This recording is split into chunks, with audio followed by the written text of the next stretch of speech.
all the health benefits linked with the gut microbiota.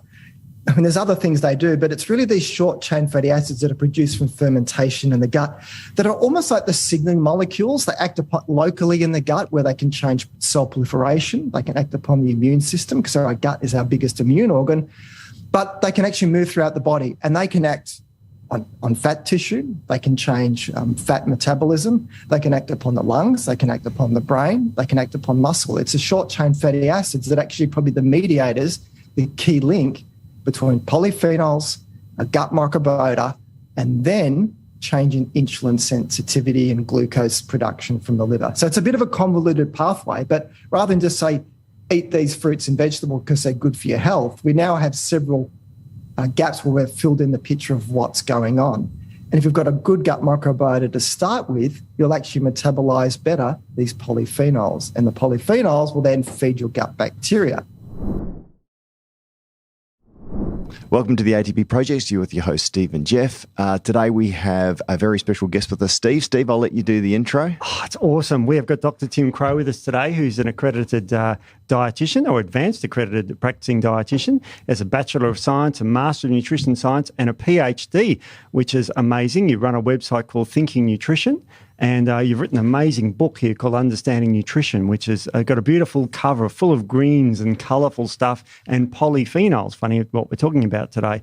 Now, I've just got to ask you off the cuff, well, what was your PhD in? It was as nerdy in molecular biology as possible. I was looking at the regulation of various genes by thyroid hormone using an in vitro cell culture line. Hardcore molecular biology. That was my career for several years, and I saw the light and I thought I need to work in the practical side of nutrition. So that's where I moved into that. Wow.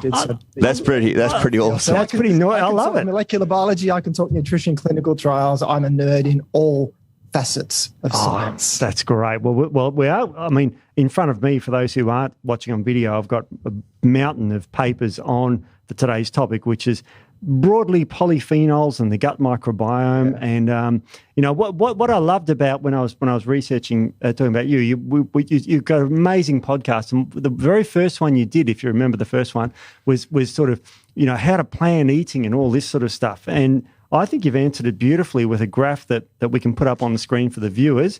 Very colourful graph called Eating for Your Rainbows. Is that based on Skittles? No, I don't think it is. That's what he said.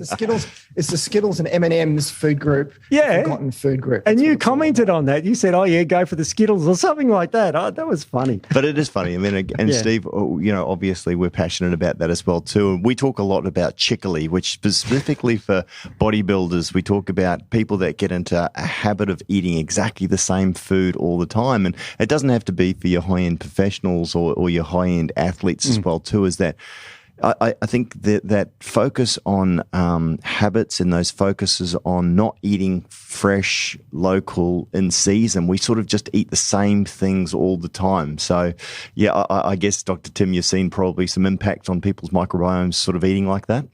Oh, absolutely. I mean, there's been some fascinating recent research showing that the impact of dietary changes from going from more of a typical Australian, typical Western diet, and you know what that is, it's fairly average for most people, to just eating more healthier. There is dramatic changes in the gut microbiome, and there are clear impacts on mental health from that, in addition to a whole range of other factors. So we know that eating is good for you, and the science is fascinating for nerds like me. But simple advice just is choosing a whole range of different colours. They're all good, you know, red, yellow, green, purple, anything in the fruit and veg section, it's good for you. There's no superfoods. They're all pretty good for you. So you don't need to be too complex about the science. Leave that for the nerds. For dietary advice, it's really about those fundamental basics, getting them right. And that's 80% of the battle in nutrition. And eating for the rainbows, the perfect analogy for that, which is what I love. That is the title of your podcast. I urge everyone to listen to that. Now you mentioned the word there before called microbiome. And, you know, I know what a microbiome is, most people, but for those who don't know what a microbiome is, do you want to explain just quickly what the microbiome is in the gut? Well, it's the hottest of hot top topics going in nutrition and health at the moment. So inside our gut, we've got about 100 trillion, trillion with a T. 14 zeros. If you bacteria, fungi, even viruses, they all make up this community, not unlike a rainforest, called the microbiota. It's like the whole environment with the bacteria and the bugs. The microbiome is like the genes inside it. Really, microbiome, they're used interchangeably, but they're slightly different things. It just describes all of these things in our gut. You have 2 kilograms in your gut of all these microorganisms. Now, we focus on the gut microbiome. That's where most research has been done, and that's where it's linked to a whole range of health benefits. But we have an oral microbiome, we have a skin microbiome, we have a lung microbiome, and in females, there's a vaginal microbiome as well. So all the research is just on the gut and on a very small amount of bacterial species. But the more we are learning, the more that we can see the impact it has on our health. They control us. We don't control our microbiome. They have such an impact. That is a great topic because there's a vagus nerve that runs from the gut to the brain, Correct. and it mainly goes from the gut to the brain. It's quite amazing this. So the microbiome changes the way. Now you also mentioned the M word, mental health. So I'd love to explore what you know about the microbiome and mental health. Is there a link? Certainly, if you look at people with depression and observational research, that they have a different microbiome on average to other people. And part of that is because of dietary changes. And if you change your diet within 24 hours, you will see a change in your microbiome. That's not unknown. So, but also these microbes, the microbiome, can act upon the vagus nerve. It can produce metabolites. It can produce neurotransmitters. It can be involved in biochemical pathways in the brain. All of that can affect mental functioning and cognition. So it's no surprise now that with intervention studies where you change the diet of people with depression with an appropriate control group, you can see dramatic improvements in depression. I'm not saying the cure for depression is just eat fruit and vegetables. There's a role for medication and counselling and therapy. But dietary changes can improve the outlook. Easy to say, hard to do, but we know that diet can have an impact. Whereas in the past, it was all just observational research. People with depression, do they have poor diets because they have a low mood? It's hard to motivate to cook and to eat healthy. Or does a poor diet exacerbate their mental health? And we now know that it's the second option. The poor diet makes things worse. Changing diet improves things. And it's our microbiota that's thought to be the key mediator of that change. It's fascinating research. It is actually. I was having a conversation yesterday, Steve. I'm not sure if you were still in the room with a couple that we're working with, Felipe and Crowe, who are actually CrossFit athletes. They're actually CrossFit trainers themselves as well too. And it's funny, both of them recently had a disease. I don't know if it's the big C, the C19er. And what they noticed was obviously they couldn't train. And it's funny because they noticed that their diet became worse the more sedentary that they were. And I thought, that's quite a fascinating sort of a thing. And I said, why do you think that is? And they said, well, because we weren't training, our thoughts and our focus wasn't on recovery and performance. It was actually more on comfort.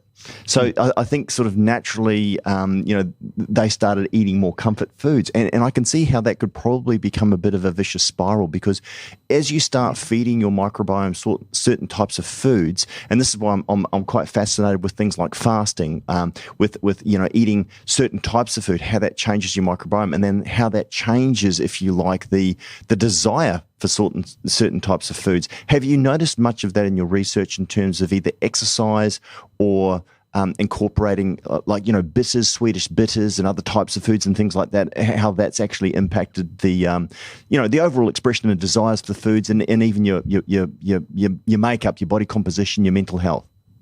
What you've described is a classic situation that what happens when people, go back into comfort eating, they stop exercising, it does change your taste preferences. And one of the benefits of eating healthier is that once you get the benefits from it, from your mental health, it motivates you to keep doing it. Now, while we focus on diet, exercise is an independent factor that can also impact your gut microbiome. And exercise, we know, is important in improving mental health. So if someone cuts back on exercise and is not eating as healthier, their mood drops. That then makes it harder to actually make the changes, so you get in a vicious cycle. So what works on the way down also works on the way up. So the more active you get, the better you eat. Guess what? As everyone knows, I feel better. I've got more energy, and that motivates you to keep doing it. So it's our microbiome that's thought to play a part in this process because of the effects of exercise and diet. Yeah, it's amazing. And I always like that as well too, Dr. Tim and Steve, is that effectively it's great to change one thing. I mean, we all know that, and again, Dr. Tim, we talk about, the father of modern medicine, Hippocrates, let food be your medicine and medicine be your food. And we always shout that from the rooftops and that, all health starts in the gut. I mean, it's obviously fundamental, but it's a synergistic sort of solution as well too. And I like to say as well, I mean, you can go on a radical diet and, especially if you're eating the sad standard American and standard Australian diet, and all of a sudden you change to eating, beautiful variety of leafy greens and in-season fresh produce and all the rest. That's fantastic. But they say by an inch it's a cinch, by the yard it's hard. And I think this is where you say if you change little things into your diet, like it's like with exercising. Steve, you say get out and go for a half-hour walk every morning instead of, becoming the next CrossFit athlete. And as you genuinely make these, conscious improvement changes by changing a little bit here, changing a little bit there, it creates a synergy. It creates a momentum.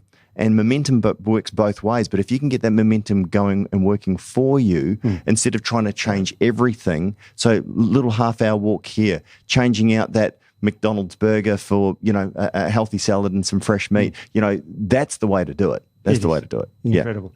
Yeah, that's him. Sorry, go ahead, mate. I would say that's behaviour change 101. SMART goals: specific, measurable, achievable, realistic, and time limited. Oh, that is.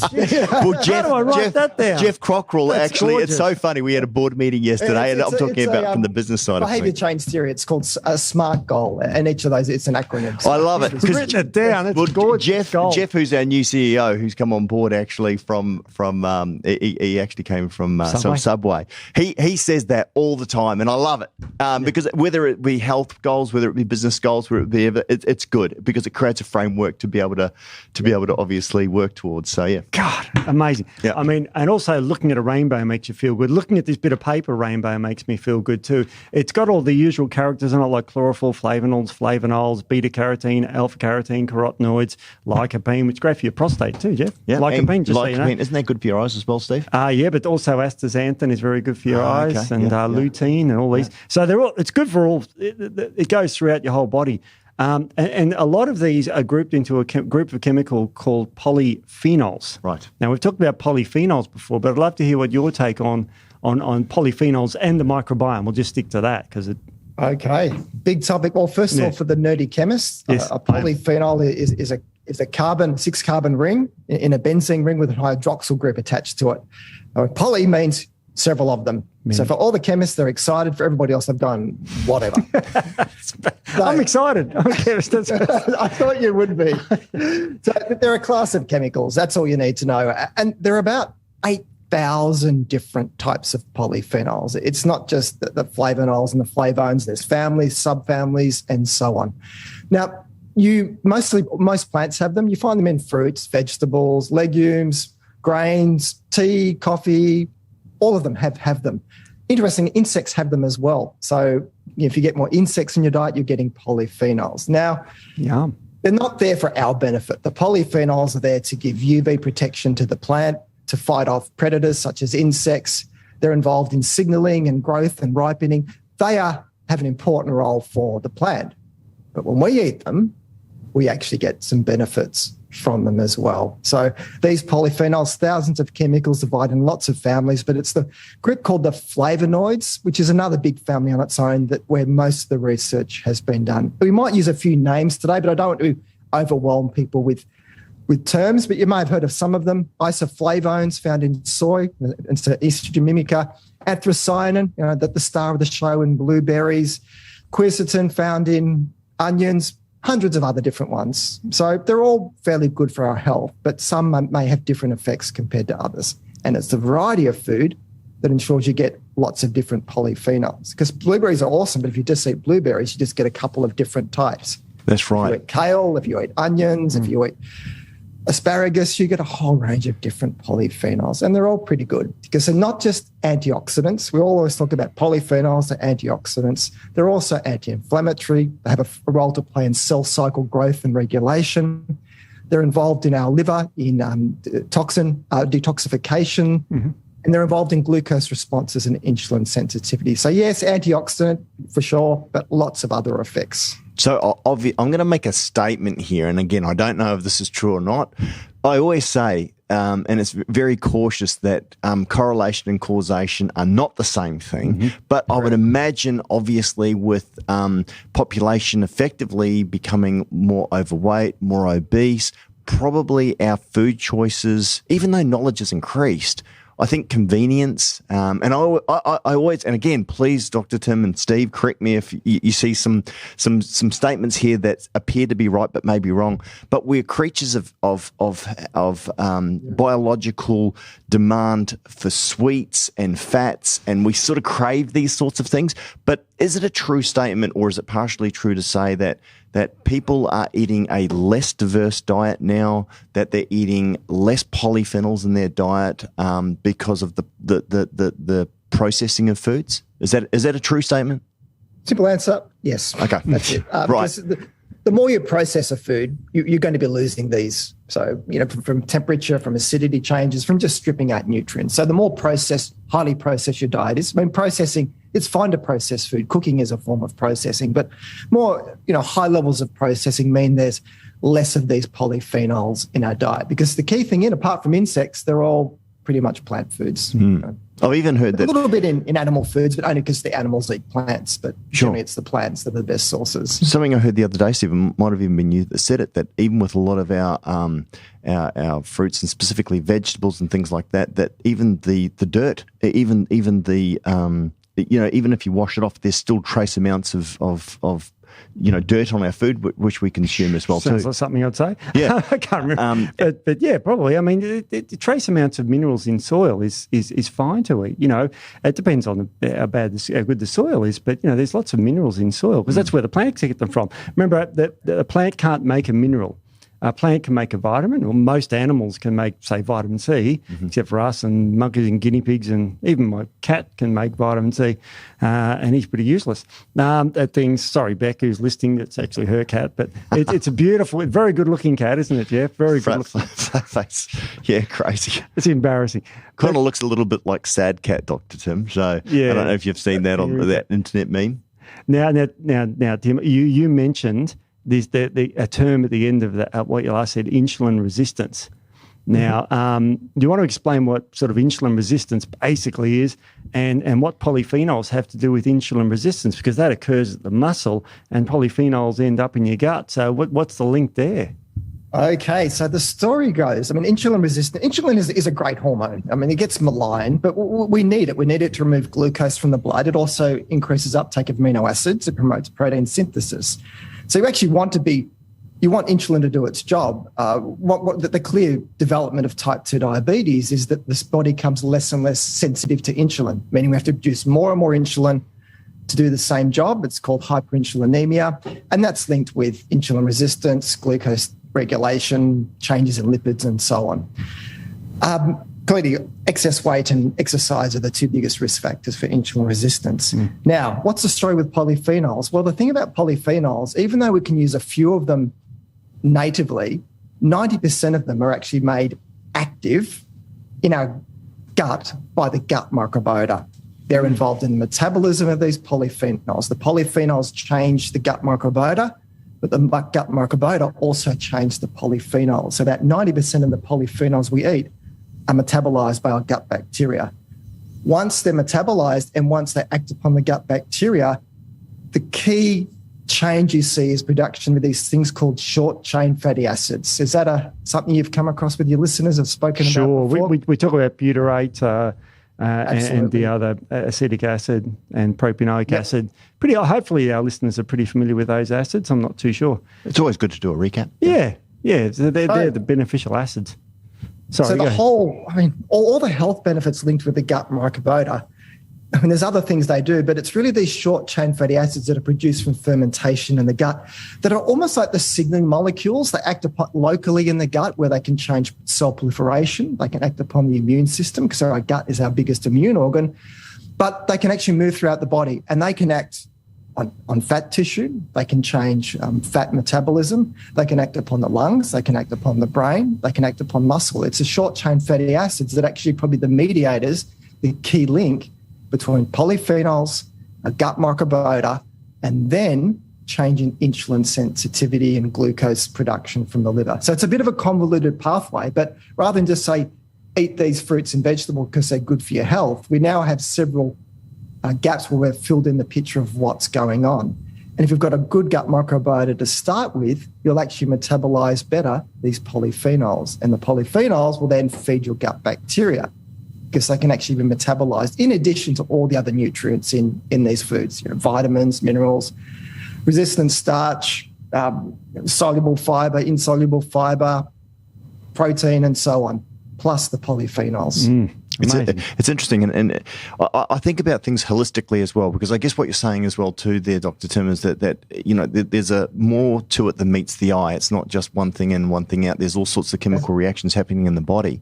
I guess as far as where we're going with science, obviously the change from food, even from when I was a boy, and I mention this a lot, if you look at grapes, muscat grapes, and the different thickness of the skin, it had the resveratrol on the outside, and we had these big chunky seeds. And I remember I used to chew them up and eat them most of the time, and a lot of people used to spit them out. But now you look at, and this is just one, and I know our current listeners will listen to this a lot, in terms of the way that food has changed, the way food processing has changed as well too. I mean, in fact, it's funny.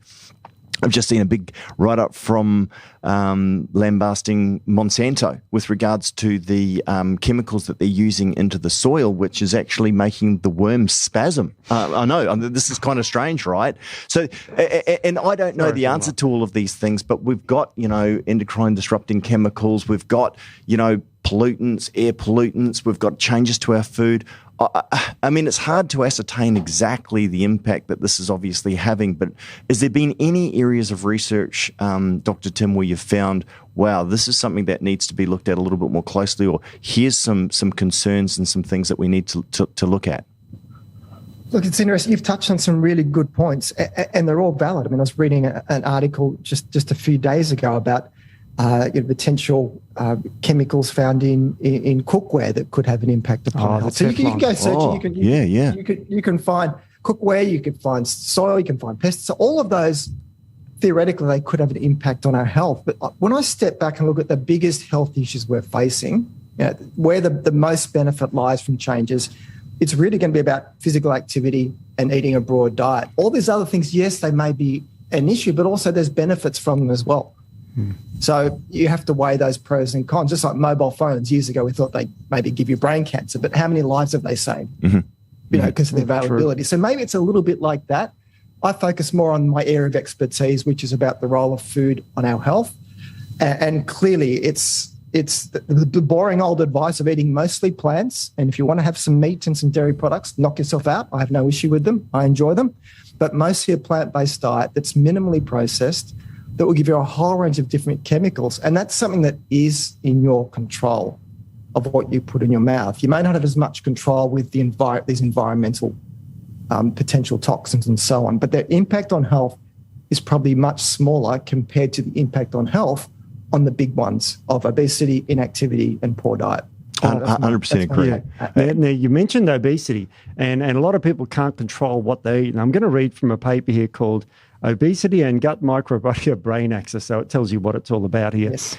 And it's published February 22, and it says, and I'll just read a quote from the results, it says, several alterations in the gut microbiome can lead to obesity by modulating metabolic pathways and eating behaviors of the host through the gut-brain axis. So what this is saying is the microbiome changes the way we eat. So if we've got a healthy gut microbiome, we're going to have a healthy way of eating. So it's like it's a story you were talking about earlier. Do you want to talk more about this connection between the gut and the brain? Because it seems quite huge. It's huge. It's a two-way connection. It's not just our brain that speaks to our gut. It's our gut communicates back to our brain. And, of course, the gut bacteria are part of this process through neurotransmitters and direct effects. So with people who are obese or have excess weight, we know that the gut microbiota is less diverse. So you see changes, but that's in impacted by there's more inflammation. There's a whole range of other factors. And at least in twin studies, you can see a difference between the microbiota of a lean versus an overweight twin. In mice studies, if you take the bacteria from a overweight mouse and put it in a thin mouse, they will start eating more. So when you look at all this, you go, that's it. The smoking gun for obesity is that gut microbiota. Except from the small amount of research done in humans so far, and it was only a clinical trial published recently, it was done using a technique called FMT, fecal microbial transplants. It's a poo transplant. Yep. Done in people with obesity, and it was like a bust. It didn't change their weight at all. It didn't really do much. So that was a bit of a disappointment. And that should have maybe done something. Yeah. Could it be, and do you have any hypotheses that maybe when they did the fecal matter transplant, that there wasn't room in the microbiome, there wasn't space for that to be able to colonize? What do you think it was? Well, I don't know, because with mouse studies it shows an effect, but in humans, what it probably shows in humans, it's much more complex. With a mouse, it's a controlled environment, we are not in controlled environments. You can have a gastric bypass done and still gain weight if you really want to do it, and people can bypass the bypass and still eat and gain weight. So we are humans; we can find ways around this.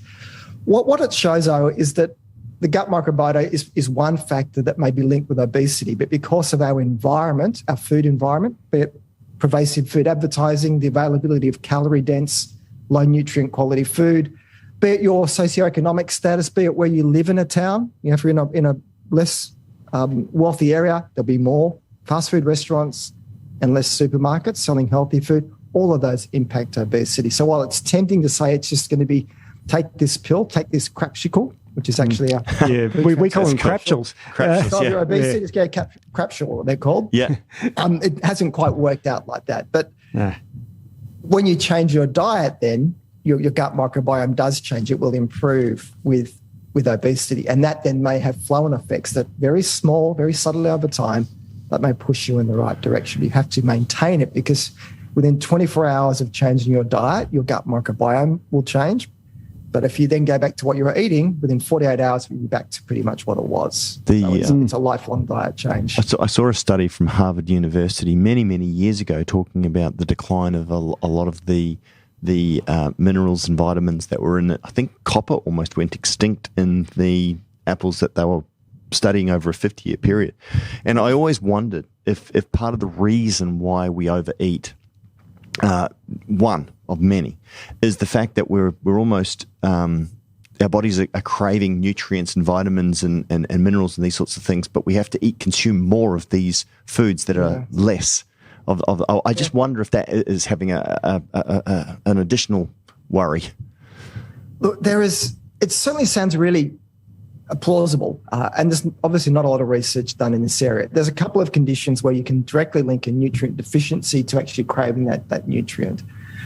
Iron deficiency in kids can result in what's called pica, where it's the craving for non-nutritive things, dirt, for example. Oh, right. But in humans, it's probably not quite as clear as that, but it's certainly a valid thing to say that if we have a poor diet, being it from the quality of the foods we eat, that will then affect our food taste and food preferences.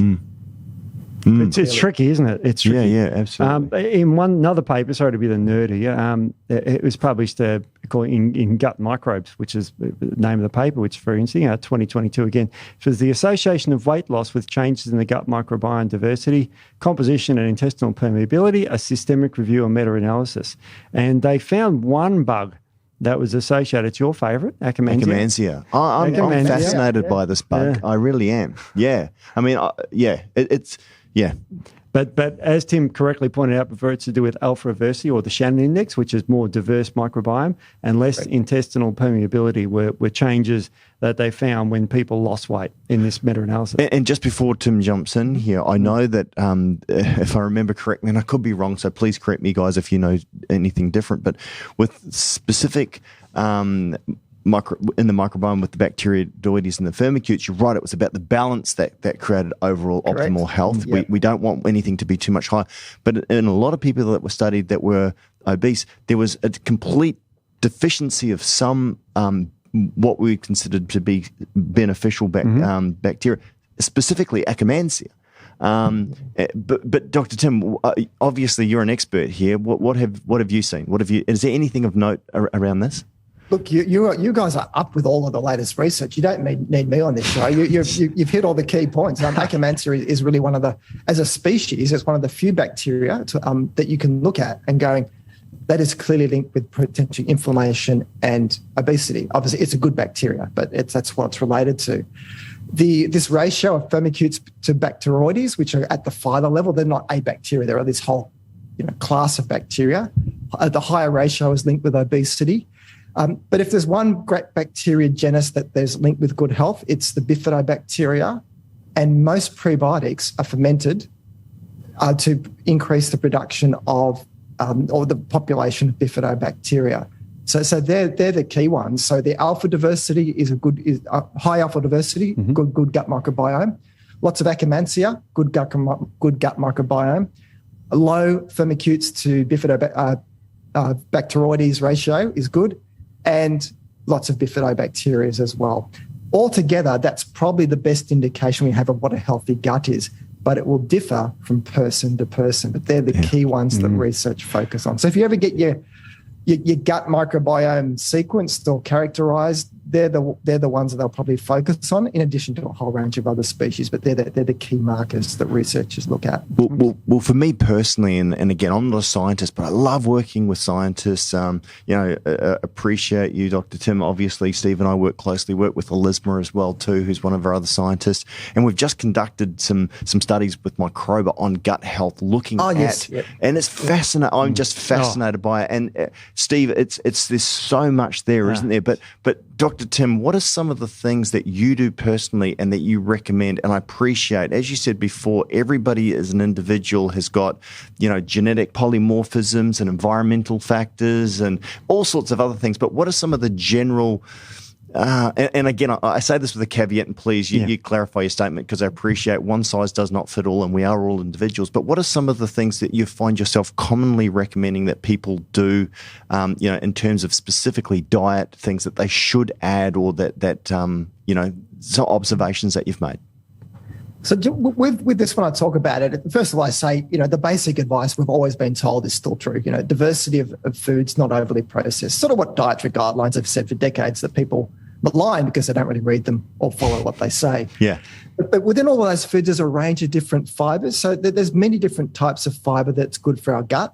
There's things called fructans that you'll find in onions and some certain fruits. There are things in legumes called galacto-oligosaccharides, which certainly are well metabolized by our gut bacteria. There's things called resistant starch, which you'll find in green bananas and some grains. All of those have different effects on our gut microbiome. So it's the diversity of different types of fiber or prebiotic fiber that seems to give the best benefit for good gut health, rather than focusing on, eat this one particular food or just focus on this particular type of fiber. There's others, some that are better than others, only because we've done more research in that area. Polyphenols, although not quite fully recognized, they certainly seem to meet most of the criteria as a prebiotic. Have you noticed anything, Dr. Tim, where people are really devoid? And what I mean by that, let me clarify. Maybe some sorts of fibers that you found that there seems to be more of a, how would you say, almost an epidemic or an emerging trend where there are certain areas that are just really, really just underrepresented in people's diets? So resistant starch would be one of them. So the CSIRO have a lot of interest in resistant starch potentially because of its role in reducing the risk of colorectal cancer. So starch, we normally digest it, but some forms of starch, because it's not overly processed, that the amylases can't get access to it, or it's undergone a chemical change in cooking and cooling, it makes it into our gut, into our large intestine. And the bacteria love to ferment it and produce lots of butyrate and other things. We eat very little of it in our diet, and it's recommended to be having a lot more of it. And again, the diversity of foods will get more of it. One big area of interest, though, is, I guess it's linked with IBS, it's the FODMAPs. Now, for many people, it's probably the one dietary intervention that shows clear evidence for reducing the symptoms of IBS. You reduce these FODMAPs, which stands for fermentable Oligosaccharides, disaccharides, monosaccharides, and polyols.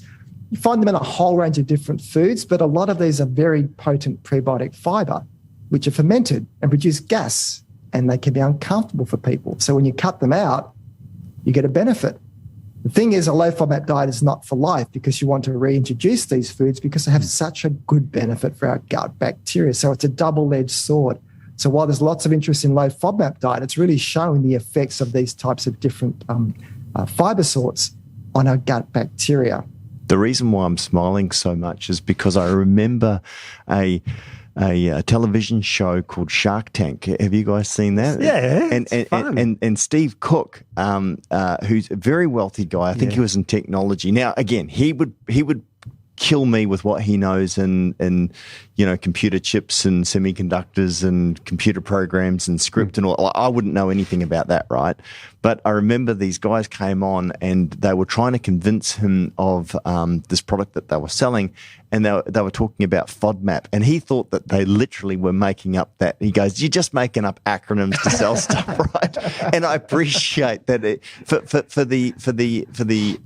those people that don't understand this language and all the rest of it, it can sound very, very strange. But yeah, I just love it. The more the science, Dr. Tim, with yourself and other people that are really researching into the microbiome and in our food and bringing out that research. Because one of the statements, I guess, that we say all the time is that we believe, and again, this is our belief, is that we believe that nature knows best, and that in time, and given the science, that we can prove that. Now, I'm not anti, medical intervention, anti-big pharma, anti any of that, because I appreciate that that's a fantastic advancement in civilization and humanity. But I still believe that at the root core of everything, if we get back to eating well, eating fresh, eating local, that's the sort of foundation of good health. For sure. You're right. I mean, there's no such thing as an essential, there's essential polyphenols, essential fatty acids, essential amino acids, but no essential pharmaceuticals. I mean, I view them, and this is controversial, but I view the pharmaceuticals as an alternative to good health. So I look at them as alternative because, if you can get through life without, and we all need them from time to time. If I'm in a car crash, Steve, I want them. Exactly. So there's times where you need them, but you shouldn't be living on them. Yeah. And one of these, the biggest selling drugs in Australia, one of them is the statins and also the antihypertensives like the calcium channel blockers, the diuretics. And there's a paper published very interestingly this year, again, it's familiar. And I'll just read the bottom because it says, just quoting it here. It says, adopting a plant-based dietary pattern, including a variety of polyphenol-rich foods, is a advisable practice to improve blood pressure. Now this is like a bit strange for a lot of people because you eat food, it goes in through your gut, polyphenols go through your gut, and now we're talking about blood pressure being improved by polyphenols. Isn't it incredible the systemic effects of polyphenols on the body? And if we can reduce one of these huge risk factors for cardiovascular disease, I think eating the rainbow I think is a good way to go. Do you have any comments on eating for your, say, cardiovascular health, considering it's the biggest killer in Australia? It's massive. So you look at cardiovascular health, you've got high blood pressure, you've got change in different types of cholesterol, and you've got insulin resistance. It's linked with high blood pressure, it's linked with heart disease, but also it's a key risk factor for cognitive decline with aging. So Alzheimer's disease, all related together. Now, polyphenols have an impact upon this through the gut microbiota because they can improve glucose tolerance, they can improve signaling pathways, they can reduce inflammation. And it's so convoluted, but it's all tied together with all of these conditions I've just mentioned, all have a similar heart. And the polyphenols seem to actually work through that, through those metabolic pathways. So there's no surprise that we're now seeing hypertension mentioned because it just fills in that family of chronic metabolic disease. It's funny because we talk a lot, Steve, around food and nutrition and herbs and other things like that. Oftentimes when we're focused on disease states, which obviously is probably the most, it's like anything. When people are faced with, severe medical, or diagnosis of potentially terminal, conditions, it's life-changing. Like I've heard a lot of people that have said that with heart attacks. Once, before they had one, whatever. Won't happen to me, it happens to other people. Once they've had one, then they change. And I've heard specifically around heart attacks because obviously very scary and very painful. But from the other point of view as well too, and I guess this is where I love working with athletes in the high end. And again, I talk about Crowe and Felipe that we've been working with as well too. These people knew very little about utilizing certain amino acids and stuff like that. But because they're so well trained and they eat quite healthy as well too, we put these things in, they get an amazing benefit. But the benefit of using polyphenols to not only potentially ward off disease and keep the body better, but actually to enhance performance, because a lot of our listeners, Dr. Tim, are high-end athletes as well too, and they're looking to get the best out of their body as far as performance, oxygenation, VO2, nitric oxide, all these sorts of things as well too. And again, sort of piecing this together, not only are polyphenols a fantastic way to maintain, good health, but I would imagine probably have quite a significant improvement in performance as well too. Exactly. There's actually been a few clinical trials with some various different types of polyphenol. I mean, dark chocolate's been used in some exercise interventions as well as ones from pomegranate. And they all seem to show that, you're not going to go from coming last to coming first in a marathon, but there seems to be a performance improvement attached to it because of the multiple of pathways are involved with, also nitric oxide production. All of that involves oxygen utilization and efficiency. So there is certainly something to that story. So it's no surprise that when athletes want a performance improvement, you first of all have to get your base right. Hard work, good diet, rest and recovery. And these additional add-ons, such as particular polyphenol supplements and so on, may give a small edge as well. So we're still developing research in that area. It's not that polyphenols are at the same level as creatine or beetroot juice or bicarbonate or beta-alanine, but we're seeing more research, and it's really the same story, that same family of plant chemicals that's having a benefit. And I just wonder as well too if there's not, again, that synergistic effect where, let's say, and again, and this is a little bit off to the side, and again, there's maybe a bit of theory, and maybe we should have a look at this, Steve, but working with Crowe and Felipe, who weren't really using supplementation other than protein for recovery, I hit them with creatine, beta-alanine and citrulline, and straight away, some of their improvements over a very short period of time, I think Felipe was saying that he went from, 4 muscle-ups, I think, to 15 muscle-ups, which is a significant, that's a pretty damn hard workout. Within, I think it was 2 weeks, and again, please don't quote me, but it was significant.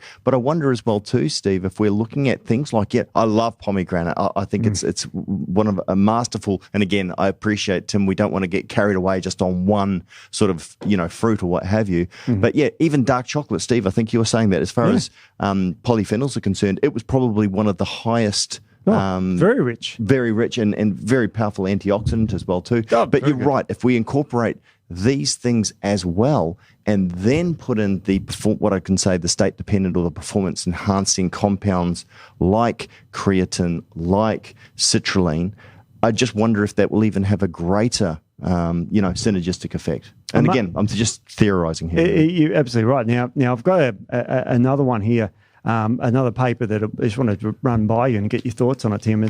It's called Review Article 2022 again.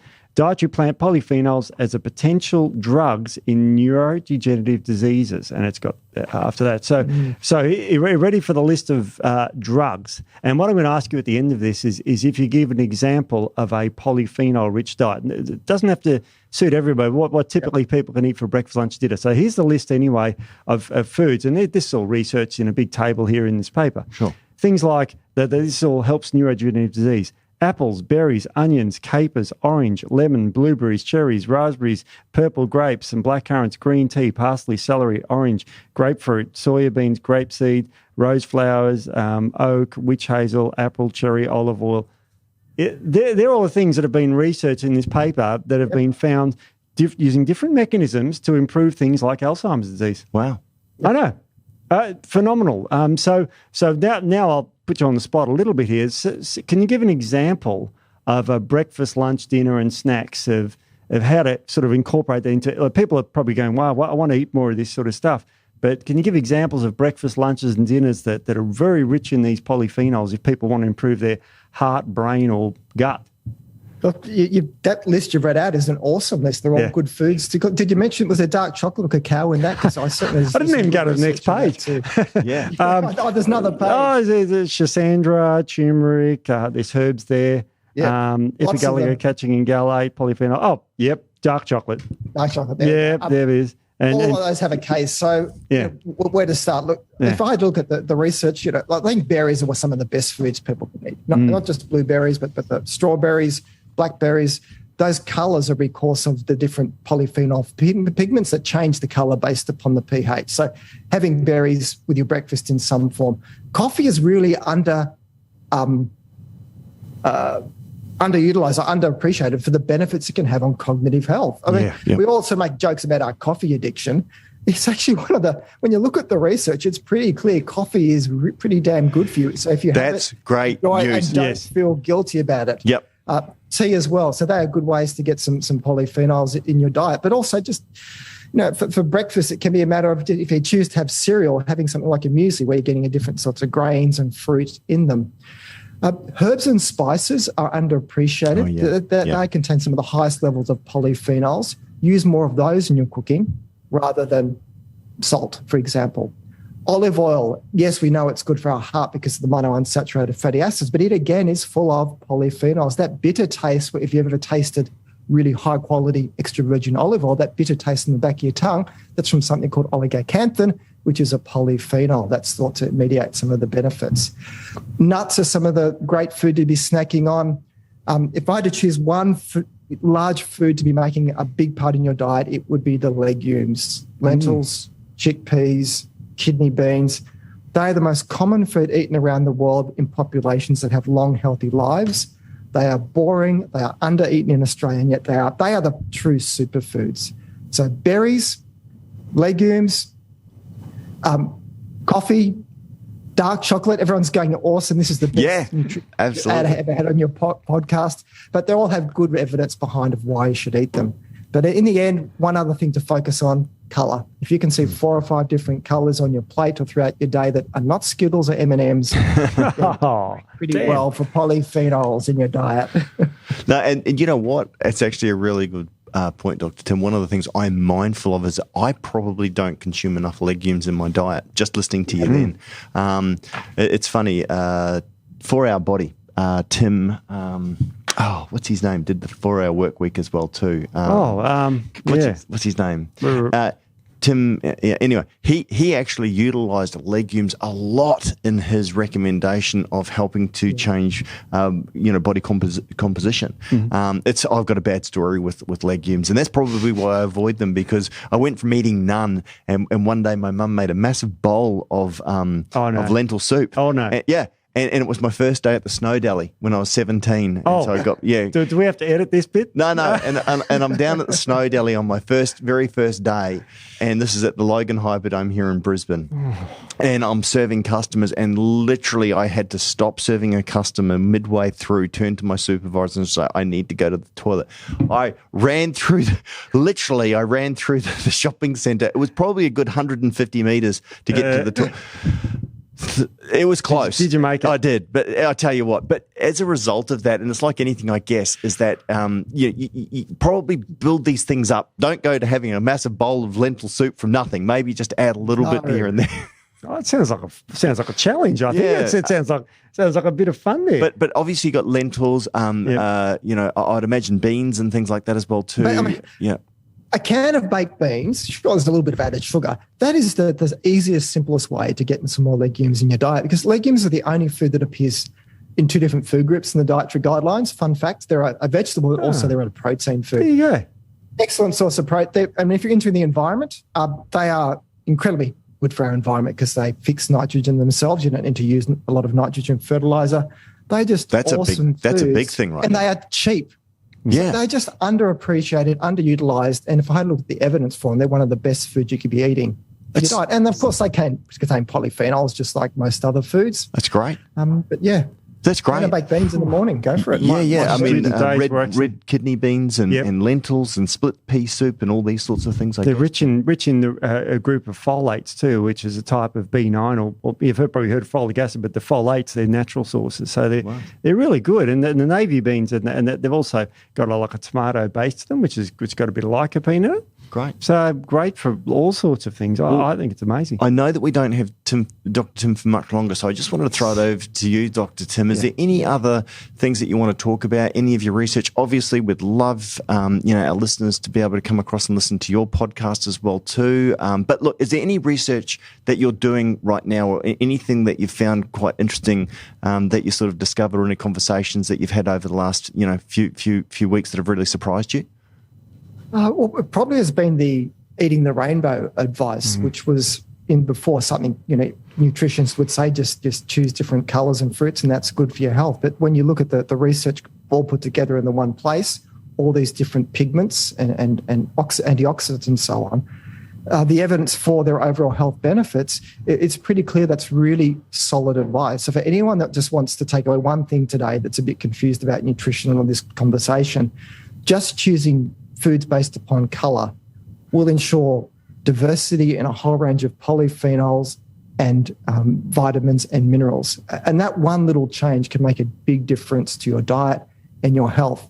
And if you want to fixate on what's happening to your gut microbiota, that's great, but that will happen regardless. So that would be the one thing, is that eating the rainbow is really a whole nutrition degree summed up in 3 words. I love it. And again, it's practical advice. And it's funny, I guess, as a kid as well too, and you love eating things of different colours naturally, right? And I appreciate sometimes, and again, we talk about the chickly crowd and hey, everyone's busy and everyone's sort of just buying stuff in bulk. And then, a lot of people, Dr. Tim, and I'm sure you may or may not be aware of this, but like a lot of bodybuilders will actually do meal prep on a Sunday where they make their entire week's work, and it's exactly the same amount of. But yes, steamed chicken and broccoli, I'm sensing. Yeah, pretty much.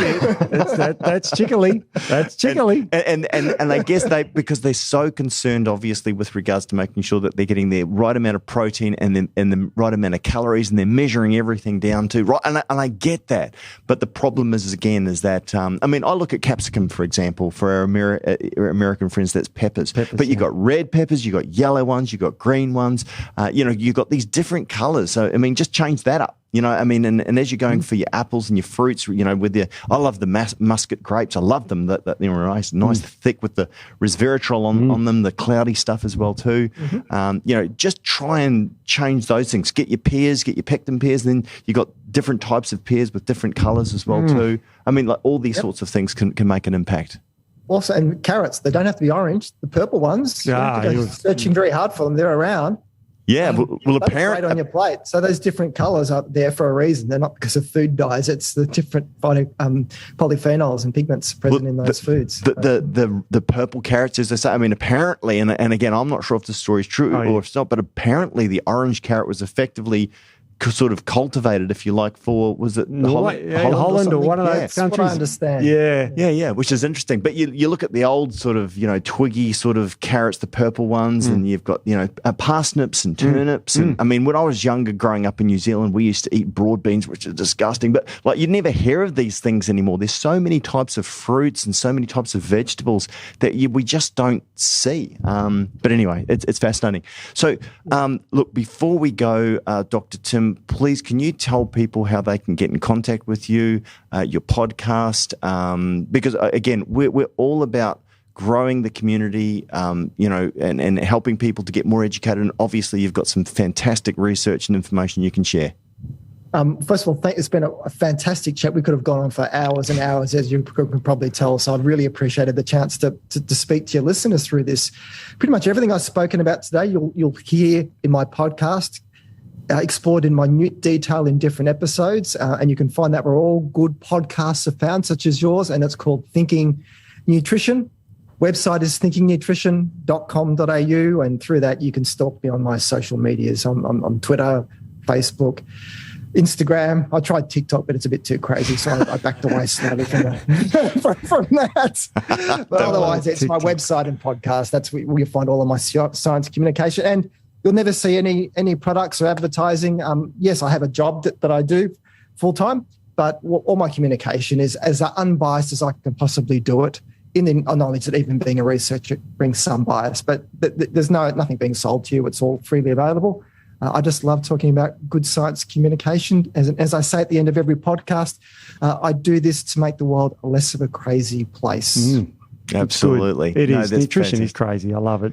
I'd like to personally thank you for coming on. It's been an honour talking to you, Tim. It's been great. It's fellow Victorian too. Must be a nice guy from Melbourne. So beautiful Richmond too. Right near the MCG there. I used to be a member of the MCG a million years ago. No, thank you for coming on today and sharing the wisdom. Our listeners would love it. Yeah, absolutely brilliant. And thanks, everyone. And look, Dr. Tim, if there's anything new and exciting that comes up, we'd love to have you back on, share some of that knowledge, some of that research that you're doing. It's, as I said, I know that Steve and I love talking to, people who are really experts in what they do. So thank you again for coming on. And we'll hopefully, get you back on sometime soon. We'll hit you up. Well, it's fantastic work. Pretty much everything I've spoken about, you had insights and knowledge of. So you do a lot of research and reading yourself, and you have good guests on to inform you. So keep up the great work with this podcast. I've been really pleased that you reached out and asked me on to speak to you guys. I've loved every minute of it. Thanks for coming on, Dr. Tim. Appreciate that too. All right, take care. See you soon. See you soon, mate.